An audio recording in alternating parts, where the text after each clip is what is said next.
आपको एक और साजिश बताएं, इसी हिंदुस्तान के अंदर साजिश के तहत एक मैडम ने नर्सरी के बाद एलकेजी पढ़ने वाले बच्चे के बस्ते से उसकी पेंसिल निकाल ली। पहले से प्लानिंग देखिए क्या थी। और वो जिस स्कूल में पढ़ाती थी उसने बच्चे को ऐसी जगह बिठाया, मुसलमान बच्चे को ऐसी जगह बिठाया कि जिसके सर के ऊपर जो छत थी उस छत के अंदर एक छोटा सा सुराख था। उसने उस सुराख के पास एक लड़के को बिठा दिया और मुसलमान बच्चे के बस्ते से एक पेंसिल निकाल ली, उसकी कलम निकाली और चुपके से जाकर उस ऊपर जो बच्चे को बिठाया था उस बच्चे को उसने दे दिया और उसको समझा दिया कि जब मैं उस बच्चे से ये जुमला बोलूंगी तब तुम ऊपर से ये पेंसिल फेंक देना, वो सीधे इसकी गोद में गिरेगी। उसको समझा दिया। साजिश देखिए हमारे बच्चों के खिलाफ कैसी कैसी साजिशें। थोड़ी देर के बाद उसने ऑर्डर दिया, बच्चों चलो लिखो, मैं ब्लैक बोर्ड पे कुछ लिखती हूँ, तुम इसको अपनी अपनी कॉपी में लिखो, नोटबुक में लिखो। ये बच्चा बस्ता टटोलता है, बैग देखता है उसमें पेंसिल नहीं है। मैडम कहती है क्या हुआ, तुम कैसे बैठे? कहा मैम मेरी पेंसिल गायब हो गई, दिख नहीं रही है। मैम ने कहा अच्छा तुम्हारा नाम क्या है? कहा मोहम्मद अनीस। अच्छा मोमडन होगा। अच्छा तुम अपने अल्लाह से मदद मांगो, तुम ये दुआ करो क्या अल्लाह मुझे पेंसिल दे दे।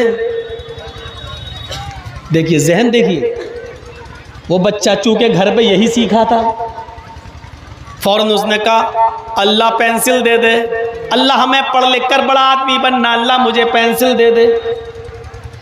उसने एक बार कहा पेंसिल नहीं मिली, उसने दो बार कहा पेंसिल नहीं मिली, उसने तीन बार कहा पेंसिल नहीं मिली, उससे चौथी बार कहलवाया पेंसिल नहीं मिली, पांचवी बार कहलवाया उससे पेंसिल नहीं मिली, छठी बार मैडम ने कहा बेटा ऐसा है अब तुम ये कहो हाय जीसस, हाय मसीह, हाय ईसा, मेरी पेंसिल खो गई है, तुम मुझे मेरी पेंसिल दे दो।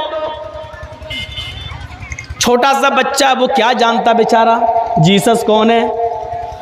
उसने कहा हाय जीसस मेरी पेंसिल खो गई, मुझे पेंसिल दे दो, मुझे पढ़ लिख कर बड़ा आदमी बनना है।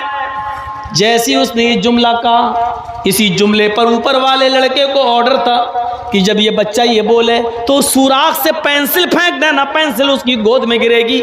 जैसे इस बच्चे ने ये वर्ड बोला, ये जुमला बोला हाय जीसस मुझे मेरी पेंसिल दिला दो, दे दो, मुझे पढ़ लिख कर बड़ा आदमी बनना है। जैसे इस बच्चे ने ये वर्ड यूज किया, ऊपर के बच्चे ने वो पेंसिल उस सुराख में डाली और सीधे ये उसके गोद में गिरी।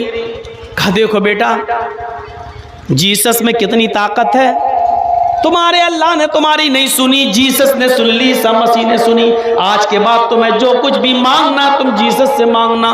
उस छोटे से बच्चे के जहन में ये बात गई, उस छोटे से बच्चे के जहन में ये बात गई, फिर उसके जहन में ये बात इतनी पुख्ता हो गई, इतनी पुख्ता हो गई कि ये बच्चा धीरे धीरे बड़ा होता गया, लेकिन इसके दिमाग से जीसस वाली बात नहीं निकली। ये हर वक्त जीसस को पुकारता था। बाप ने फिर जब पता चला कि मेरा बेटा धीरे धीरे इस्लाम से दूर होता जा रहा है, तो बाप ने बहुत समझाया। आगे चलकर पता ये चला कि बेटा कुछ हद तक संभला तो, लेकिन अपने आप को पूरा का पूरा इस्लाम में दाखिल नहीं कर सका। उसने अपने आप को पूरा का पूरा इस्लामी माहौल में नहीं ढाला। ये कॉन्वेंट स्कूल में ईसाई मिशनरियों की ये साजिश है, इस तरीके से हमारे अकीदे को ये खराब करते हैं। इन तमाम चीजों को सोचने के बाद अब जरा नजर दौड़ाओ, इन तमाम चीजों को सोचने के बाद अब जरा नजर दौड़ाओ मेरे प्यारे साथियों। याकूब अलैहिस्सलाम ने इंतकाल के वक्त अपनी औलाद को जमा करके क्या कहा था? इज हज़रा याकूब अल मौतू इज क़ाल लिबनीही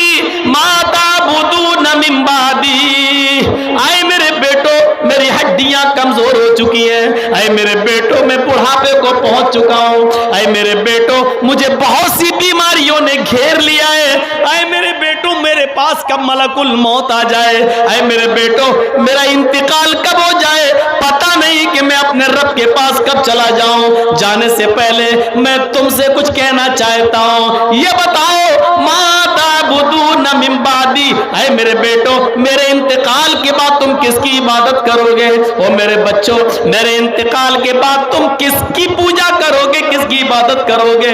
गौर करो, एक बाप को इंतकाल से पहले अपने बच्चों की फिक्र हो रही है। ऐसा ना हो कि मेरी औलाद मेरे इंतकाल के बाद रास्ते से भटक जाए, कहीं ऐसा ना हो कि कुफ्र और शिर्क की दलदल में चली जाए, कहीं ऐसा ना हो कि मेरी औलाद बदअकीदा हो जाए। हर मुसलमान को यहां गौर करना चाहिए, आप अपनी जिंदगी जी चुके जितनी जीना थी। चंद सालों के बाद हमारा हश्र वही होगा, कब्र के पास पहुंचना। लेकिन आपके जो छोटे छोटे बच्चे हैं, उनके बारे में आपने क्या सोचा है। क्या कॉन्वेंट स्कूल में पढ़ाने के बाद कभी आपका इंतकाल हो गया तो क्या आपकी औलाद आपकी कब्र पे जाकर क्या ये दुआ कर सकती है कि रब्बिग़फिरली वले वालिदैया, अल्लाह मुझे बख्श दे और मेरे माँ बाप को बख्श दे। क्या आपने ये दुआ सिखलाई अपने बच्चे को? क्या ये दुआ याद कराई अपनी औलाद को? क्या उसको दीन की तालीम दी? क्या उसको दीन से जोड़ा? आपने तो अच्छी एजुकेशन के लिए वो पढ़ाई कि आगे चलकर ये बच्चा बजाय पढ़ने लिखने के और बजाय अपने बाप की खिदमत करने के, मेरे भाइयों, वो आप ही को पहचानने से इनकार करने लगता है।